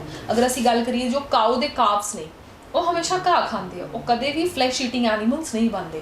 ਪਰ ਅਗਰ ਅਸੀਂ ਗੱਲ ਕਰੀਏ ਤਾਂ ਲਾਇਨ ਦੇ ਕਬਸ ਕੀ ਫਲੈਸ਼ ਈਟਿੰਗ ਐਨੀਮਲਸ, ਸੋ ਉਹਨਾਂ ਦੇ ਖਾਣ ਪੀਣ ਦਾ ਜਾਂ ਐਕਟੀਵਿਟੀਜ਼ ਵੀ ਹੈ ਆਪਣੇ ਪੇਰੈਂਟਸ ਦੇ ਤਰ੍ਹਾਂ ਹੁੰਦੀ ਹੈ। ਸੋ ਅਗਰ ਅਸੀਂ ਗੱਲ ਕਰੀਏ ਤਾਂ ਬੱਚਿਓ ਜੋ ਸਿਮਿਲੈਰਿਟੀਜ਼ ਸਾਨੂੰ ਫੀਚਰਸ ਦੇ ਫਾਰਮ 'ਚ ਦਿਖ ਰਹੀਆਂ, ਅਸੀਂ ਕਹਿ ਰਹੇ ਹਾਂ ਕਿ ਕੋਈ ਵੀ ਅਗਰ ਅਸੀਂ ਕਿਸੇ ਤੁਹਾਡੇ ਆਪਣੇ ਫਰੈਂਡ ਸਰਕਲ 'ਚ ਦੇਖੀਏ, ਸੋ ਅਸੀਂ ਕਹਿੰਦੇ ਹਾਂ ਕਿ ਜੋ ਸਾਡੇ ਕੋਲ ਐਕਚੁਅਲ 'ਚ ਕੋਈ ਵੀ ਸਾਡੀ ਫਰੈਂਡ ਹੈ ਤਾਂ ਅਸੀਂ ਉਹਨੂੰ ਬੜੇ ਈਜ਼ੀਲੀ ਦੇਖਦੇ ਹਾਂ ਕਿ ਅਸੀਂ ਕਹਿੰਦੇ ਹਾਂ ਕਿ ਹਾਂਜੀ ਇਹਦਾ ਜੋ ਫੇਸ਼ੀਅਲ ਐਕਸਪ੍ਰੈਸ਼ਨ ਹੈ ਤੇ ਫਾਦਰ ਨਾਲ ਬਿਲੋਂਗ ਕਰਦੇ ਜਾਂ ਇਹਦੇ ਮਦਰ ਨਾਲ ਬਿਲੋਂਗ ਕਰਦੇ। ਜਾਂ ਅਸੀਂ ਕੈਟ ਨੂੰ ਕਹਿੰਦੇ ਹਾਂ ਇਹ ਲਾਇਨ ਉਹਦੇ 'ਚ ਨਹੀਂ ਆ ਰਿਹਾ, ਲਾਇਨਸ ਦੇ ਵਿੱਚ ਨਹੀਂ ਆ ਰਿਹਾ। ਡੌਗਸ ਨੂੰ ਕਹਿ ਰਹੇ ਹੋ ਲਾਇਨਸ ਦੇ ਨਾਲ ਨਹੀਂ ਬਿਲੋਂਗ ਕਰ ਰਿਹਾ, ਕਿਉਂ? ਕਿਉਂਕਿ ਹਰ ਇੱਕ ਦੀ ਜਿਹੜੀ ਡਿਫਰੈਂਸਿਸ ਨੇ ਉਹ ਬੱਚੇ ਜੋ ਸਾਨੂੰ ਦੇਖਣ 'ਚ ਪਤਾ ਲੱਗ ਰਹੇ ਉਹਨਾਂ ਦੇ ਅਲੱਗ ਬਾਡੀ ਡਿਜ਼ਾਈਨ ਜਾਂ ਉਹਨਾਂ ਦੇ ਅਲੱਗ ਫੀਚਰਸ, ਉਹ ਬੇਸਿਕਲੀ ਜਿਹੜਾ ਡਿਫਰੈਂਸ ਹੈ ਉਹ ਕਿਸ ਚੀਜ਼ ਤੋਂ ਆਉਂਦਾ ਹੈ, that is due to the DNA। ਸੋ ਬੱਚਿਓ DNA ਕੀ ਹੈ, ਡੀਆਕਸੀਰਾਈਬੋਨਿਊਕਲਿਕ ਐਸਿਡ। ਇਹ ਜੈਨੇਟਿਕ ਮਟੀਰੀਅਲ ਹੈ। ਅਸੀਂ ਜੋ ਕਹਿੰਦੇ ਆ ਕਿ ਕੁਝ ਕਰੈਕਟਰ ਪੇਰੈਂਟਸ ਤੋਂ ਉਹਨਾਂ ਦੇ ਯੰਗ ਵਨਸ 'ਚ ਆ ਰਹੇ ਹੈ, ਹਿਊਮਨਸ ਤੋਂ ਉਹਨਾਂ ਦੇ ਬੇਬੀਜ਼ 'ਚ ਆ ਰਹੇ ਨੇ, ਕੈਟ ਤੋਂ ਉਹਨਾਂ ਦੇ ਕਿਟਨਸ 'ਚ ਆ ਰਹੇ ਹੈ, ਲਾਇਨ ਤੋਂ ਉਹਨਾਂ ਦੇ ਕਬਸ 'ਚ ਆ ਰਹੇ ਹੈ। ਸੋ ਐਕਚੁਅਲ 'ਚ ਜਿਹੜੇ ਉਹ ਕਰੈਕਟਰਸ ਆ ਰਹੇ, ਚਾਹੇ ਉਹ ਨੋਜ਼ ਸ਼ੇਪ ਹੈ, ਚਾਹੇ ਉਹ ਆਈ ਕਲਰ ਹੈ, ਚਾਹੇ ਉਹ ਹੇਅਰ ਕਲਰ ਹੈ, ਚਾਹੇ ਉਹ ਸਕਿਨ ਕਲਰ ਹੈ, ਕਿਸੇ ਵੀ ਫਾਰਮ ਦਾ ਕੋਈ ਵੀ ਸਾਡੇ ਕੋਲ ਫੀਚਰ ਹੈ, ਐਕਚੁਅਲ ਦੇ ਵਿੱਚ ਉਹ ਜਿਹੜਾ ਸਾਡੇ ਕੋਲ ਫੀਚਰ ਆ ਰਿਹਾ ਉਹ ਪੇਰੈਂਟਸ ਤੋਂ ਕਿਸ ਫਾਰਮ ਦੇ ਵਿੱਚ ਆ ਰਿਹਾ, that is in the form of DNA। ਸੋ ਹੁਣ ਬੱਚੇ ਆਪਾਂ ਦੇਖਦੇ ਹਾਂ ਕਿ ਐਕਚੁਅਲ ਦੇ ਵਿੱਚ ਡੀਐਨਏ ਪ੍ਰੈਜ਼ੈਂਟ ਕਿੱਥੇ ਹੁੰਦਾ ਹੈ। ਆਪਾਂ ਨੂੰ ਜਨਰਲੀ ਪਤਾ ਹੈ ਸੈੱਲ ਦੀ ਇੱਕ ਸਟਰਕਚਰ ਹੁੰਦੀ ਹੈ। ਸੈੱਲ ਦੀ ਜੋ ਸਟਰਕਚਰ ਹੈ, ਚਾਹੇ ਸਾਡੇ ਕੋਲ ਪਲਾਂਟ ਸੈੱਲ ਹੈ, ਚਾਹੇ ਐਨੀਮਲ ਸੈੱਲ ਹੈ, ਚਾਹੇ ਬੈਕਟੀਰੀਅਲ ਸੈੱਲ ਹੀ ਹੈ, ਨੋ ਡਾਊਟ ਬੈਕਟੀਰੀਆ ਸੈੱਲ ਦੇ ਵਿੱਚ ਨਿਊਕਲੀਅਸ ਨਹੀਂ ਹੁੰਦਾ, ਬਟ ਡੀਐਨਏ ਉਹਨਾਂ ਦੇ ਵਿੱਚ ਵੀ ਪ੍ਰੈਜ਼ੈਂਟ ਹੁੰਦਾ ਹੈ। ਸੋ ਬੇਸਿਕਲੀ ਬੱਚਿਓ ਸਾਡੇ ਕੋਲ ਕੀ ਹੈ, ਸੈੱਲ ਹੈ। ਸੈੱਲ ਦੀ ਬਾਉਂਡਰੀ ਨੂੰ ਅਸੀਂ ਕੀ ਕਹਿੰਦੇ ਹਾਂ, ਸੈੱਲ ਮੈਂਬਰੇਨ। ਉਸੇ ਤਰ੍ਹਾਂ ਬੱਚਿਓ ਸੈੱਲ ਦੇ ਇਨਸਾਈਡ ਸਾਡੇ ਕੋਲ ਇੱਕ ਸੈਂਟਰ, ਡੀਪ ਸੈਂਟਰ, ਸਾਡੇ ਕੋਲ ਇੱਕ ਡਾਰਕ ਕਲਰਡ ਫਾਰਮ ਹੁੰਦੀ ਹੈ ਜਿਹਨੂੰ ਅਸੀਂ ਕੀ ਕਹਿੰਦੇ ਹਾਂ, ਨਿਊਕਲੀਅਸ। ਸੋ ਬੱਚਿਓ ਇਸ ਸੈੱਲ ਦੇ ਵਿੱਚ ਜੋ ਸੈਂਟਰ ਫਾਰਮ ਹੈ ਸਾਡੇ ਕੋਲ ਨਿਊਕਲੀਅਸ, ਉਸ ਨਿਊਕਲੀਅਸ ਦੇ ਵਿੱਚ ਸਾਡੇ ਕੋਲ ਰਿਬਨ ਸ਼ੇਪਡ ਸਟਰਕਚਰ ਜੋ ਕਿ ਬੜੀ ਕੰਡੈਂਸ ਫਾਰਮ ਦੇ ਵਿੱਚ ਪਈ ਹੈ, ਸੁਪਰ ਕੋਇਲਡ ਅਸੀਂ ਉਹਨੂੰ ਕਹਿ ਸਕਦੇ ਜਿਹਨੂੰ ਬਹੁਤ ਸਾਰੇ ਵੱਲ ਪਏ ਹੋਣ। ਜਿੱਦਾਂ ਅਸੀਂ ਟੈਲੀਫੋਨ ਦੀਆਂ ਵਾਇਰਸ ਦੇਖਦੇ ਹਾਂ, ਜੋ ਲੈਂਡਲਾਈਨ ਟੈਲੀਫੋਨਸ ਆਉਂਦੇ ਸੀ ਪਹਿਲਾਂ, ਸੋ ਉਹਨਾਂ ਦੀ ਜੋ ਫਾਰਮ ਹੁੰਦੀ ਸੀ ਉਹ ਕੋਇਲਡ ਫਾਰਮ ਸੀ। ਹੁਣ ਅਗਰ ਉਹ ਕੋਇਲਡ ਫਾਰਮ ਹੀ ਅੱਗੇ ਤਾਰਾਂ ਆਪਸ 'ਚ ਉਲਝ ਜਾਣ, ਲਾਈਕ ਅਸੀਂ ਲੈਂਡਲਾਈਨ ਫੋਨਸ ਦੀ ਜਿਹੜੀਆਂ ਤਾਰਾਂ ਨੇ ਉਹ ਫਿਰ ਦੁਬਾਰਾ ਤੋਂ ਉਲਝ ਜਾਣ, ਉਹ ਆਲਰੇਡੀ ਕੋਇਲਡ ਹੈ ਔਰ ਹੋਰ ਜ਼ਿਆਦਾ ਕੋਇਲਿੰਗ ਹੋ ਜਾਏ ਤਾਂ ਕੀ ਹੋ ਜਾਏਗਾ, ਉਹ ਸੁਪਰ ਕੋਇਲਡ ਸਟਰਕਚਰ। ਸੋ ਸੁਪਰ ਕੋਇਲਡ ਸਟਰਕਚਰ ਫਾਰਮ ਸਾਡੇ ਕੋਲ ਕਿਹੜੀ ਐਗਜ਼ਿਸਟ ਕਰਦੀ ਹੈ, ਦੈਟ ਇਜ਼ ਆਫ ਕ੍ਰੋਮੋਸੋਮ। ਇਹ ਰਿਪੀਟ ਕਰਦੀ ਹਾਂ ਮੈਂ ਦੁਬਾਰਾ ਤੋਂ, ਸੈੱਲ ਬੇਸਿਕਲੀ ਆਰਗੈਨਿਜ਼ਮ ਕਿਸ ਤੋਂ ਬਣੇ ਆ, ਆਰਗੈਨਿਜ਼ਮ 'ਚ ਨੇ ਅਲੱਗ-ਅਲੱਗ ਆਰਗਨਸ ਕਿਹਨਾਂ ਤੋਂ ਬਣੇ ਆ, ਟਿਸ਼ੂਜ਼ ਤੋਂ। ਟਿਸ਼ੂਜ਼ ਕਿਸ ਤੋਂ ਬਣਦੇ ਆ, ਨੰਬਰ ਆਫ ਸੈਲਸ, ਬਹੁਤ ਸਾਰੇ ਸੈਲਸ ਇਕੱਠੇ ਹੋ ਕੇ ਇੱਕ ਜਗ੍ਹਾ ਤੇ ਕੋਈ ਕੰਮ ਕਰਨ ਲੱਗ ਜਾਂਦੇ, ਉਹ ਟਿਸ਼ੂ ਬਣਾ ਲੈਂਦੇ। ਸੋ ਬੇਸਿਕਲੀ ਕੰਮ ਕਿਹਦਾ ਆ, ਕਿਸੇ ਆਰਗੈਨਿਜ਼ਮ 'ਚ, ਸੈੱਲ ਦਾ। ਔਰ ਸੈੱਲ 'ਚ ਵੀ ਅੱਗੇ ਫਰਦਰ ਸਾਡੇ ਕੋਲ ਕੀ ਪ੍ਰੈਜ਼ੈਂਟ ਹੁੰਦਾ ਹੈ, ਸੈਂਟਰ ਦੇ ਵਿੱਚ ਨਿਊਕਲੀਅਸ। ਉਸ ਨਿਊਕਲੀਅਸ ਦੇ ਵਿੱਚ ਸਾਡੇ ਕੋਲ ਕੰਡੈਂਸਡ ਮੈਟਰ ਹੈ ਜੋ ਕਿ ਹੈ ਸਾਡੇ ਕੋਲ ਕ੍ਰੋਮੋਸੋਮ। ਸੋ ਬੱਚੇ ਜਿਹੜਾ ਕ੍ਰੋਮੋਸੋਮ ਹੈ ਰਿਬਨ ਸ਼ੇਪਡ ਬੋਡੀ ਹੈ ਜਿਹੜੀ ਕਿ ਸਾਡੇ ਕੋਲ ਅਸੀਂ ਕਹਿ ਦਈਏ ਪੂਰਾ ਦਾ ਪੂਰਾ ਕੋਇਲਡ ਹੈ, ਇਕੱਠਾ ਹੋ ਕੇ ਕੰਪੈਕਟ ਕਰਕੇ ਪੈਕ ਕੀਤਾ ਹੈ। ਜਦੋਂ ਅਸੀਂ ਇਹਨੂੰ ਓਪਨ ਕਰਦੇ ਹਾਂ ਤਾਂ ਇਹ ਸਾਡੇ ਕੋਲ ਇਸ ਤਰ੍ਹਾਂ ਦੀ ਹੈਲੀਕਲ ਸਟਰਕਚਰ ਦਿਖਦੀ। ਹੈਲੀਕਲ ਸਟਰਕਚਰ ਸਮਝ ਰਹੇ ਹੋ ਕਿ ਜਿਹਦੇ ਵਿੱਚ ਇਸ ਤਰ੍ਹਾਂ ਦੀ ਕੋਇਲਿੰਗ ਫਾਰਮ ਹੈ ਔਰ ਦੋ ਹੈਲੀਕਲਸ ਨੇ ਜੋ ਇੱਕ ਦੂਸਰੇ ਨਾਲ ਓਵਰਲੈਪ ਕਰ ਰਹੀ ਹੈ। ਅਗਰ ਇੱਕ ਲੈਫਟ ਟੂ ਰਾਈਟ ਜਾ ਰਹੀ ਹੈ ਤਾਂ ਦੂਸਰੀ ਰਾਈਟ ਟੂ ਲੈਫਟ ਆ ਰਹੀ ਹੈ। ਸੋ ਇਸ ਤਰ੍ਹਾਂ ਦੀ ਫਾਰਮ ਹੈ ਸਾਡੇ ਕੋਲ, ਇਸ ਨੂੰ ਅਸੀਂ ਕਹਿੰਦੇ ਹਾਂ ਡਬਲ ਹੈਲੀਕਲ ਸਟਰਕਚਰ ਨੂੰ ਡੀਐਨਏ। ਸੋ ਬੱਚਿਓ ਇਹ ਜੋ ਡੀਐਨਏ ਹੈ ਇਹਨਾਂ ਦੇ ਉੱਪਰ ਪਾਰਟਿਕੂਲਰ ਸਾਡੇ ਕੋਲ ਕੁਝ ਸੈਗਮੈਂਟਸ, ਲਾਈਕ ਇੰਨਾ ਸੈਗਮੈਂਟ ਕਵਰ ਕਰ ਰਿਹਾ ਹੇਅਰ ਕਲਰ ਨੂੰ, ਇੰਨਾ ਪੋਰਸ਼ਨ ਹੈ ਜੋ ਡੀਐਨਏ ਦਾ ਉਹ ਕਵਰ ਕਰ ਰਿਹਾ ਹੈ ਆਈ ਕਲਰ ਨੂੰ, ਉਸੇ ਤਰ੍ਹਾਂ ਇੰਨਾ ਪੋਰਸ਼ਨ ਆਫ ਜੋ ਡੀਐਨਏ ਹੈ ਉਹ ਕਵਰ ਕਰ ਰਿਹਾ ਸਕਿਨ ਕਲਰ ਨੂੰ ਜਾਂ ਹਾਈਟ ਨੂੰ। ਸੋ ਹਰ ਇੱਕ ਕ੍ਰੋਮੋਸੋਮ ਦੇ ਉੱਪਰ ਕੁਝ ਪੋਰਸ਼ਨ ਹੁੰਦਾ ਹੈ, ਨੋਟ ਪੂਰਾ ਜਿਹੜਾ ਕ੍ਰੋਮੋਸੋਮ, ਸਾਰਾ ਕ੍ਰੋਮੋਸੋਮ ਨਹੀਂ ਹੁੰਦਾ, ਡੀਐਨਏ ਦਾ ਕੁਝ ਪੋਰਸ਼ਨ ਹੈ ਜੋ ਪਾਰਟਿਕੂਲਰ ਕਰੈਕਟਰ ਕੈਰੀ ਕਰਦਾ ਹੈ ਜਿਸ ਨੂੰ ਅਸੀਂ ਕੀ ਕਹਿੰਦੇ ਹਾਂ, ਜੀਨਸ। ਸੋ ਜੀਨਸ ਉਹ ਨੇ ਜਿਹੜੇ ਕਿ ਇੱਕ ਜਨਰੇਸ਼ਨ ਤੋਂ ਦੂਸਰੀ ਜਨਰੇਸ਼ਨ ਪਾਸ ਆਨ ਹੁੰਦੇ ਆ ਔਰ ਉਹਦੇ ਬੇਸਿਸ ਤੇ ਹੀ ਅਸੀਂ ਡਿਫਰੈਂਸ਼ੀਏਟ ਕਰ ਸਕਦੇ ਹਾਂ ਕਿ ਹਾਂਜੀ ਇਹਦੇ ਨਾਲ ਅਸੀਂ ਕਹਿ ਸਕਦੇ ਹਾਂ ਕਿ ਜੋ ਪੇਰੈਂਟਸ ਦੇ ਨਾਲ ਦੇ ਹੀ ਸਾਡੇ ਕੋਲ ਸਿਮਿਲਰ ਨੇ ਉਹਨਾਂ ਦੇ ਯੰਗ ਵਨਸ। ਸੋ ਹੁਣ ਬੱਚੇ ਤੁਹਾਨੂੰ ਇਹ ਕਨਸੈਪਟ ਕਲੀਅਰ ਹੋ ਗਿਆ ਹੋਣਾ ਕਿ ਐਕਚੁਅਲ 'ਚ ਜੋ ਸਿਮਿਲੈਰਿਟੀ ਬੇਸਿਸ ਹੈ ਉਹ ਕਿਸ ਬੇਸ ਤੇ ਕਹਿੰਦੇ ਆ। ਸਾਨੂੰ ਬਾਹਰ ਤੋਂ ਤਾਂ ਕੀ ਪਤਾ ਲੱਗ ਜਾਂਦਾ ਕਿ ਸਿਮਿਲਰਲੀ ਉਹਨਾਂ ਦੀ ਸ਼ੇਪ ਸਿਮਿਲਰ ਹੈ, ਉਹਨਾਂ ਦਾ ਬੋਡੀ ਡਿਜ਼ਾਈਨ ਸਿਮਿਲਰ ਹੈ, ਪਰ ਐਕਚੁਅਲ 'ਚ ਉਹਨਾਂ 'ਚ ਇਹ ਚੀਜ਼ਾਂ ਟ੍ਰੇਟਸ ਜਾਂ ਉਹਨਾਂ ਦੇ ਕਰੈਕਟਰਸ ਆਏ ਕਿੱਥੋਂ ਨੇ, ਇਹ ਉਹਨਾਂ ਦੇ ਕਰੈਕਟਰਸ ਆਏ ਨੇ ਫਰੋਮ देयर ਡੀਐਨਏ। ਉਹ ਡੀਐਨਏ 'ਚ ਵੀ ਪਾਰਟਿਕੂਲਰਲੀ ਕਿਹੜਾ ਡੀਐਨਏ, ਜਿਹੜਾ ਕੋਈ ਪਾਰਟਿਕੂਲਰ ਕਰੈਕਟਰ ਕੈਰੀ ਕਰ ਰਿਹਾ, ਜਿਹਦੇ ਵਿੱਚ ਕੋਈ ਕਰੈਕਟਰ ਹੈ ਜਿਹਨੂੰ ਅਸੀਂ ਕੀ ਕਹਿੰਦੇ ਹਾਂ, ਜੀਨਸ। ਸੋ ਬੇਸਿਕਲੀ ਬੱਚਿਓ ਹਰ ਇੱਕ ਸੈੱਲ ਦੇ ਵਿੱਚ ਸਾਡੇ ਕੋਲ ਇਸ ਤਰ੍ਹਾਂ ਦਾ ਡੀਐਨਏ ਪ੍ਰੈਜ਼ੈਂਟ ਹੁੰਦਾ ਹੈ। ਜਦੋਂ ਸੈੱਲ ਡਿਵਾਈਡ ਕਰਦਾ ਹੈ ਤਾਂ ਸੈੱਲ ਡਿਵਾਈਡ ਹੋਣ ਵੇਲੇ ਕੀ ਹੁੰਦਾ ਹੈ, ਡੀਐਨਏ ਨਾਲ ਦੇ ਨਾਲ ਰੈਪਲੀਕੇਟ ਕਰਦਾ ਹੈ ਔਰ ਸਾਡੇ ਕੋਲ ਡਬਲ ਕਾਪੀਜ਼ ਬਣ ਜਾਂਦੀਆਂ। ਦੇਖੋ ਬੱਚਿਓ ਸਾਡੇ ਕੋਲ ਇੱਕ ਸਟ੍ਰੈਂਡ ਸੀਗਾ, ਡਬਲ ਹੈਲੀਕਲ ਸਟਰਕਚਰ ਹੈ। ਡਬਲ ਹੈਲੀਕਲ ਮਤਲਬ ਦੋ ਸਟ੍ਰੈਂਡਸ ਆਪਸ 'ਚ ਜੁੜੇ ਹੋਏ ਨੇ, ਨਾਲ ਦੇ ਨਾਲ ਸਿੰਥੇਸਿਸ ਸ਼ੁਰੂ ਹੋਈ, ਉਹ ਦੋਨੋਂ ਸਟ੍ਰੈਂਡ ਅਲੱਗ-ਅਲੱਗ ਹੋ ਗਏ, ਉਸ ਤੋਂ ਇੱਕ ਨਵਾਂ ਸਟ੍ਰੈਂਡ ਬਣ ਗਿਆ। ਤਾਂ ਫਾਈਨਲ ਰਿਜ਼ਲਟ ਕੀ ਹੋਇਆ ਸਾਡੇ ਕੋਲ, ਫਾਈਨਲ ਰਿਜ਼ਲਟ ਹੋਇਆ ਪਹਿਲਾਂ ਅਸੀਂ ਇੱਕ ਡੀਐਨਏ, ਅਸੀਂ ਸੈੱਲ ਦੇ ਡਿਵੀਜ਼ਨ ਜਦੋਂ ਪ੍ਰੀਵੀਅਸ ਆਪਣੀ ਸਲਾਈਡ ਦੇ ਵਿੱਚ ਦੇਖ ਰਹੇ ਸੀ, ਮੈਂ ਤੁਹਾਨੂੰ ਰਿਪੀਟ ਕਰਕੇ ਦਿਖਾਣੀ ਇੱਕ ਵਾਰੀ ਦੁਬਾਰਾ। ਅਸੀਂ ਆਪਣੇ ਇਹਦੇ ਵਿੱਚ ਕੀ ਦੇਖ ਰਹੇ ਸੀ ਕਿ ਜਦੋਂ ਨਿਊਕਲੀਅਸ ਡਿਵਾਈਡ ਹੋ ਰਿਹਾ ਹੈ, ਜਦੋਂ ਨਿਊਕਲੀਅਸ ਸਾਡੇ ਕੋਲ ਡਿਵਾਈਡ ਹੋ ਰਿਹਾ ਉਦੋਂ ਡੀਐਨਏ ਵੀ ਡਿਵਾਈਡ ਹੁੰਦਾ ਹੈ। ਸੋ ਉਹ ਜਿਹੜਾ ਡੀਐਨਏ ਸਾਡੇ ਕੋਲ ਡਿਵਾਈਡ ਹੋ ਰਿਹਾ ਐਕਚੁਅਲ ਦੇ ਵਿੱਚ ਬੱਚੇ ਉਹ ਸਾਡੇ ਕੋਲ ਕਿਸ ਫਾਰਮ ਦੇ ਵਿੱਚ ਹੈ, ਉਹ ਸਾਡੇ ਕੋਲ ਇਸ ਫਾਰਮ 'ਚ ਆਉਂਦਾ ਹੈ। ਜਦੋਂ ਨਿਊਕਲੀਅਸ ਡਿਵਾਈਡ ਹੁੰਦਾ ਉਸ ਤੋਂ ਪਹਿਲਾਂ ਡੀਐਨਏ ਕੀ ਹੁੰਦਾ, ਉਹਦੀਆਂ ਵੀ ਦੋ ਕਾਪੀਜ਼ ਬਣ ਜਾਂਦੀਆਂ ਤਾਂ ਕਿ ਇੱਕ ਕਾਪੀ ਇੱਕ ਸੈੱਲ 'ਚ ਚਲੀ ਜਾਏ, ਦੂਜੀ ਕਾਪੀ ਇੱਕ ਸੈੱਲ 'ਚ ਚਲੀ ਜਾਏ। ਪਹਿਲਾਂ ਇੱਕ ਸੈੱਲ ਸੀ, ਉਹ ਸੈੱਲ ਵੱਡਾ ਹੋਇਆ, ਉਹਦੇ ਵਿੱਚ ਹਜੇ ਤੱਕ ਇੱਕ ਡੀਐਨਏ ਹੈ ਜਿਹੜਾ ਕਿ ਦੋ ਸਟ੍ਰੈਂਡਸ ਜੁੜ ਕੇ ਸਾਡੇ ਕੋਲ ਡੀਐਨਏ ਬਣਿਆ। ਜਿੱਦਾਂ ਹੀ ਸੈੱਲ ਵੱਡਾ ਹੋਇਆ ਹੁਣ ਉਹਨੇ ਦੋ 'ਚ ਟੁੱਟਣਾ ਤਾਂ ਉਹਨੂੰ ਦੋ ਡੀਐਨਏ ਚਾਹੀਦੇ, ਤਾਂ ਦੋ ਡੀਐਨਏ ਲਈ ਕੀ ਹੋਏਗਾ, ਪਹਿਲਾਂ ਉਹ ਦੋ 'ਚ ਇੱਕ ਸੈਪਰੇਟ ਹੋ ਜਾਏਗਾ, ਫਿਰ ਉਹਨਾਂ ਤੋਂ ਨਵਾਂ ਬਣ ਜਾਏਗਾ। ਸੋ ਐਕਚੁਅਲ ਦੇ ਵਿੱਚ ਬੱਚਿਓ ਜਿਹੜਾ ਵੀ ਸਾਡੇ ਕੋਲ ਕੋਡ ਹੈ, ਅਸੀਂ ਕਹਿ ਦਈਏ ਕਿ ਕਰੈਕਟਰਸ ਹੈ, ਜਿਸ ਕਰਕੇ ਅਸੀਂ ਕਹਿੰਦੇ ਹਾਂ ਕਿ ਇੱਕ ਦੂਜੇ ਨਾਲੋਂ ਸਾਡੇ 'ਚ ਡਿਫਰੈਂਸ ਨੇ। ਈਵਨ ਅਸੀਂ ਗੱਲ ਕਰੀਏ ਤਾਂ ਹਿਊਮਨਸ ਦੇ ਵਿੱਚ ਵੀ ਅਸੀਂ ਆਪਣੇ ਫਰੈਂਡਸ ਨਾਲ ਜਾਂ ਸਾਡੇ ਕਰੈਕਟਰਸ ਦੇ ਵਿੱਚ ਵੀ ਥੋੜੇ ਬਹੁਤ ਡਿਫਰੈਂਸਿਸ ਆਉਂਦੇ, ਲਾਈਕ ਕਿਸੇ ਦੀ ਈਅਰ ਲੋਬਸ ਕਿਸ ਤਰ੍ਹਾਂ ਦੀ, ਕਿਸੇ ਦਾ ਹੈਅਰ ਕਲਰ ਕਿਸੇ ਤਰ੍ਹਾਂ ਦਾ। ਸੋ ਇਹ ਜਿਹੜਾ ਕੋਡ ਹੈ ਇਹ ਪੂਰਾ ਦਾ ਪੂਰਾ ਕਿਹਦੇ ਵਿੱਚ ਸਟੋਰਡ ਹੈ, ਸਾਡੇ ਕੋਲ DNA ਦੀ ਜੀਨਸ ਦੇ ਵਿੱਚ ਹੈ, ਜੋ ਕਿ ਐਕਚੁਅਲ ਦੇ ਵਿੱਚ ਕੀ ਹੈ, ਕਰੈਕਟਰਸ ਨੂੰ ਕੈਰੀ ਕਰਦਾ ਹੈ। ਸੋ ਆਈ ਹੋਪ ਬੱਚੋ ਤੁਹਾਨੂੰ ਇਹ ਸਮਝ ਆ ਗਿਆ ਹੋਣਾ ਕਿ ਕਰੈਕਟਰਸ ਕਿੱਥੋਂ ਆਉਂਦੇ ਹੈ ਔਰ ਰੀਪਰੋਡਕਸ਼ਨ ਦੇ ਨਾਲ ਐਕਚੁਅਲ 'ਚ ਕਿਹੜੇ ਕਰੈਕਟਰਸ ਪਾਸ ਔਨ ਹੁੰਦੇ ਹੈ। ਸੋ ਸੈਲ ਟੂ ਨਿਊਕਲੀਅਸ, ਨਿਊਕਲੀਅਸ 'ਚੋਂ ਕ੍ਰੋਮੋਜ਼ੋਮ, ਕ੍ਰੋਮੋਜ਼ੋਮਸ 'ਚ ਵੀ ਕਿੱਥੇ ਹੈ, DNA, ਔਰ DNA 'ਚ ਵੀ ਪਾਰਟਿਕੂਲਰਲੀ ਸਾਡੇ ਕੋਲ ਜਿਹੜੀਆਂ ਜੀਨਸ ਨੇ। ਸੋ ਹੁਣ ਬੱਚੋ ਨੈਕਸਟ ਕੁਐਸਚਨ ਆਉਂਦਾ ਹੈ ਕਿ do organisms create the exact copies of themselves. ਅਸੀਂ ਇਹ ਦੇਖ ਲਿਆ ਕਿ ਦੇਖੋ DNA ਰੈਪਲੀਕੇਟ ਕਰ ਰਿਹਾ, ਇੱਕ DNA ਸੀ, ਡਬਲ ਸਟ੍ਰੈਂਡਡ ਸੀ, ਸੈਪਰੇਟ ਹੋਇਆ, ਦੋ ਸਟ੍ਰੈਂਡਸ ਬਣ ਗਏ, ਦੋਨੋਂ ਸੈੱਲ ਦੇ ਵਿੱਚ ਐਗਜ਼ੈਕਟ ਚਲੇ ਗਏ। ਸੋ ਇਹਦੇ ਤੋਂ ਤਾਂ ਅਸੀਂ ਸਾਨੂੰ ਨੈਕਸਟ ਕੁਐਸਚਨ ਮਾਈਂਡ ਦੇ ਵਿੱਚ ਇਹੀ ਆਏਗਾ ਕਿ ਜੋ ਆਰਗੈਨਿਜ਼ਮਸ ਹੈ ਉਹ ਐਗਜ਼ੈਕਟ ਕਾਪੀਜ਼ ਬਣਾਉਂਦੇ ਥੈਮਸੈਲਵਸ, ਕਿ ਬਿਲਕੁਲ ਐਗਜ਼ੈਕਟ ਬਣ ਜਾਂਦੀ ਹੈ। ਸੋ ਬੱਚਿਓ ਦਾ ਆਨਸਰ ਹੈ ਨੋ। ਹੁਣ ਇਹਦਾ ਆਨਸਰ ਕਿਉਂ ਨੋ ਹੈ, ਕਿਉਂਕਿ ਕੁਛ ਨਾ ਕੁਛ ਚੇਂजेस ਹੁੰਦੇ ਰਹਿੰਦੇ, ਲਾਈਕ ਕੁਛ এনवायरमेंटल ਫੈਕਟਰਸ ਆ ਗਏ। ਕਈ ਵਾਰੀ ਕੀ ਹੁੰਦਾ, ਕੁਛ DNA 'ਚ ਚੇਂਜ ਆ ਜਾਂਦਾ ਜਦੋਂ DNA ਬਣ ਰਿਹਾ ਹੈ। ਜਿੱਦਾਂ ਕਿ ਮੈਂ ਤੁਹਾਨੂੰ ਪਿਛਲੀ ਸਲਾਈਡ 'ਚ ਦਿਖਾ ਰਹੀ ਸੀ, ਜਦੋਂ ਸਾਡੇ ਕੋਲ ਦੋ ਸਟ੍ਰੈਂਡ ਸੈਪਰੇਟ ਹੋਏ, ਨਵਾਂ DNA ਬਣ ਰਿਹਾ, ਉਸ ਨਵਾਂ DNA ਬਣਨ ਵੇਲੇ ਕੋਈ ਐਰਰ ਆ ਗਿਆ, ਕੋਈ ਗਲਤੀ ਆ ਗਈ। ਜਦੋਂ ਇੱਕ ਵੀ ਗਲਤੀ ਆ ਗਈ ਤਾਂ ਕੀ ਹੋਏਗਾ, ਕਰੈਕਟਰ 'ਚ ਫਰਕ ਆ ਜਾਏਗਾ। ਜਦੋਂ ਕਰੈਕਟਰ 'ਚ ਫਰਕ ਆ ਜਾਏਗਾ ਤਾਂ ਜਿਹੜਾ ਸਾਡੇ ਕੋਲ ਕਰੈਕਟਰ ਹੈ ਉਹ ਚੇਂਜ ਹੋ ਜਾਏਗਾ। ਸੋ ਇਸ ਕਰਕੇ ਬੱਚਿਓ ਐਗਜ਼ੈਕਟ ਕਾਪੀਜ਼ ਸਾਡੇ ਕੋਲ ਕਦੇ ਵੀ ਨਹੀਂ ਬਣਦੀ। ਐਗਜ਼ੈਕਟ ਕਾਪੀਜ਼ ਅਗਰ ਨਹੀਂ ਬਣਦੀ ਤਾਂ ਉਹਦਾ ਮਤਲਬ ਕੀ ਹੁੰਦਾ ਹੈ, ਡਿਫਰੈਂਸਿਸ ਹੁੰਦੇ, ਅੰਤਰ ਹੁੰਦਾ। ਇਸੇ ਕਰਕੇ ਅਸੀਂ ਆਪਣੇ ਪੇਰੈਂਟਸ ਦੀ ਐਗਜ਼ੈਕਟ ਕਾਪੀਜ਼ ਨਹੀਂ, ਥੋੜਾ ਫਰਕ ਹੁੰਦਾ, ਚਾਹੇ ਅਸੀਂ ਕਿਸੇ ਵੀ ਫਾਰਮ 'ਚ ਲਗਾ ਲਈ, ਪਲਾਂਟਸ ਦੀ ਫਾਰਮ 'ਚ ਲਗਾ ਲਈ, ਕਿਸੇ ਵੀ ਫਾਰਮ 'ਚ ਲਗਾ ਲਈ। ਸੋ ਐਗਜ਼ੈਕਟ ਕਾਪੀਜ਼ ਨਹੀਂ ਹੋਣ ਕਰਕੇ ਕੀ ਹੋ ਗਈਆਂ, ਵੇਰੀਏਸ਼ਨਸ। ਐਗਜ਼ੈਕਟ ਕਾਪੀ ਨਹੀਂ ਹੋਣ ਕਰਕੇ ਕੀ ਹੋਇਆ, ਅੰਤਰ ਹੈ, ਡਿਫਰੈਂਸ ਹੈ, ਔਰ ਉਸ ਡਿਫਰੈਂਸ ਨੂੰ ਆਪਾਂ ਕੀ ਕਹਿੰਦੇ ਆ, ਵੇਰੀਏਸ਼ਨਸ। ਸੋ ਵੇਰੀਏਸ਼ਨਸ ਕੀ ਹੋਏ, ਡਿਫਰੈਂਸਿਸ ਅਮੰਗ ਦ ਇੰਡੀਵਿਜੂਅਲਸ, ਕਿ ਲੋਕਾਂ ਦੇ ਵਿੱਚ ਜਿਹੜਾ ਡਿਫਰੈਂਸ ਆ ਰਿਹਾ ਹੈ ਉਹਨਾਂ ਦੇ ਕਰੈਕਟਰਸ 'ਚ, ਉਹ ਸਾਡੇ ਕੋਲ ਐਗਜ਼ੈਕਟ ਕਾਪੀ ਕਿਉਂ ਨਹੀਂ ਹੋ ਰਹੀ, ਕਿਉਂਕਿ ਥੋੜੇ ਬਹੁਤ ਚੇਂजेस ਹੁੰਦੇ ਰਹਿੰਦੇ ਆ। ਸੋ ਬੱਚੇ ਦੀ ਐਡਵਾਂਟੇਜ ਵੀ ਬਹੁਤ ਜ਼ਿਆਦਾ ਹੈ ਕਿ ਜਿੱਦਾਂ ਚੇਂजेस ਹੋਣਗੇ ਉਹ ਚੇਂजेस ਕਈ ਵਾਰੀ ਨੁਕਸਾਨ ਵੀ ਕਰਦੇ, ਬਟ ਮੈਜੋਰਿਟੀ ਆਫ ਟਾਈਮਸ ਉਹ ਫਾਇਦਾ ਦਿੰਦੇ ਆ।